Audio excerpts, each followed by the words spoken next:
அனைவருக்கும் வணக்கம். என் பெயர் காவ்யா. நான் 11ஆம் வகுப்பு படிக்கிறேன். என் பெற்றோரின் பெயர் செந்தில்குமார் மீனாட்சி. ஐயா அமுனியின் பெயர் ராஜாங்கம் தமிழரசி. ஐயா அவத்தாவின் பெயர் ஜெயப்பிரகாஷ் மீனாட்சி.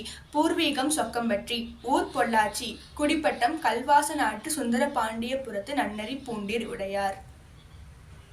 ஜெய் ஸ்ரீராம். ராமாயணம் முன்னுரை. மகாபாரதத்தைப் போலவே ராமாயணமும் பல கிளை கதைகளை உடையது. ராமாயணத்தில் 500 சர்க்கங்களும் 24,000 ஸ்லோகங்களும் உள்ளன. யுகங்கள் மாறினாலும் தர்மங்கள் மாறுவதில்லை. தர்மத்தின் அடிப்படை சான்றுகளாய் இருப்பவை நம்முடைய புராணங்களும் இதிகாசங்களும் தான். எனவே தான் இந்து சமயத்தின் கருத்து கருவூலங்களாகவும் பக்தி புயல்களாகவும் அவை திகழ்கின்றன. இந்த சமயத்தின் மேன்மை நம்முடைய வேதங்களில் பொதிந்துள்ளது. ஆனால் அதனை சாதாரண மனிதர்களால் உணர்ந்து கொள்ள முடிவதில்லை. எல்லோருக்கும் கதை கேட்பதென்றால் பெரும் விருப்பம். அந்த கதைகளின் இடையில் வேதங்களின் ரகசியங்கள் பொதிந்து வைத்துள்ளனர் நம் முன்னோர்கள். ராமாயணத்தின் நாயகன் ராமர். ராமாயணத்தில் ராமருக்கு பலவிதமான பிரச்சனைகள் ஏற்படுகின்றன. அவற்றையெல்லாம் வென்று அவரின் உயர்ந்த பண்புகளை விளக்குவதே ராமாயணம். இனி அடுத்தடுத்து வரும் தலைப்புகளை ஒவ்வொன்றாக காண்போம். ஜெய் ஸ்ரீராம். ஜெய் ஸ்ரீராம்.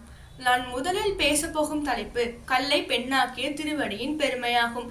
ராமர், லக்ஷ்மணன், விஸ்வாமித்திரர் மூவரும் மிதிலையை நோக்கி பயணம் செய்து கொண்டிருந்தனர். அப்பொழுது வழியில் பொலிவிழந்த ஆசிரமம் ஒன்றை கண்ட ராமர் விஸ்வாமித்திரரை பார்த்து, ஐயனே, இந்த ஆசிரமத்தை பார்த்தால் மிகவும் அழகாகவும் ரம்மியமாகவும் காணப்படுகிறது. ஆனால் மகிழ்ச்சிகள் யாரும் வசிப்பதாக தோன்றவில்லை. இதற்கு காரணம் என்ன என்று கேட்டார். அதற்கு விஸ்வாமித்திரர் சொல்லத் தொடங்கினார். கௌதமர் என்னும் தவசி இங்கே வாழ்ந்து வந்தார். அவருடைய மனைவிதான் அகலிகை. அவள் பேரழகு வாய்ந்தவள். அவளின் மீது மோகம் கொண்ட இந்திரன் அவளை எப்படியாவது அடைய வேண்டும் என்று எண்ணினான். அதனால் அதிகாலை விடியும் முன் சேவலாக மாறி கூவினார். கௌதமர் அப்பொழுது விடிந்து விட்டது என்று எண்ணி எழுந்து நீராகச் சென்றார். அப்பொழுது கௌதமர் போல் வேடம் தரித்து இந்திரன் அங்கு வந்தான். வந்தது இந்திரன்தான் என்று தெரியாமல் அகலிகையும் அவருடன் ஆனந்தமாக இருந்தாள். அப்பொழுது அங்கு கௌதமர் இந்திரனை பார்த்து மிகவும் கோபமடைந்தார். கௌதம முனிவர் இந்திரனை பார்த்து மிகவும் கோபமடைந்து பூனையாய் மாற சாபமிட்டார். அகலிகையை பார்த்து, நீ காற்றை தவிர வேறு எதுவும் உண்ணாமல் யார் கண்ணுக்கும் தெரியாமல் 1000 ஆண்டுகள் வரையில் கிடப்பாய் என்று சபித்தார். அகலிகை தன் கணவரிடம், சுவாமி, நான் என்னை அறியாமல் தவறு செய்து விட்டேன். என்னை மன்னிக்க வேண்டும் மற்றும் எனக்கு எப்பொழுது சாப விமோசனம் கிடைக்கும் என்று கேட்டாள்.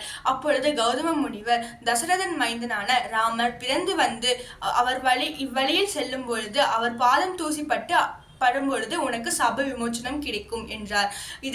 இந்த கதையை சொல்லி முடித்து விஸ்வாமித்திரர் ராம லக்ஷ்மணர் இருவரையும் அழைத்து ஆசிரமத்திற்குள் சென்றார். ராமனின் கால் பட்டவுடன் அகலிகை உருவம் பெறத் தொடங்கினாள். 1000 ஆண்டுகள் செய்த தவத்தாலும் ராமரின் வருகையாலும் அவள் மாசு நீங்கி மணி போல் ஒளிர தொடங்கினாள். அகலிகையும் விதிப்படி ராமனுக்கு அதிதி பூஜை செய்தார். ராமன் அகலிகையின் உபசரிப்பை ஏற்றுக்கொண்டார். தேவர்கள் பூமாறி பொழிந்தனர். ஞான பார்வையில் மூலம் இதை கண்ட கௌதம முனிவர் அங்கு விரைந்து வந்தார்.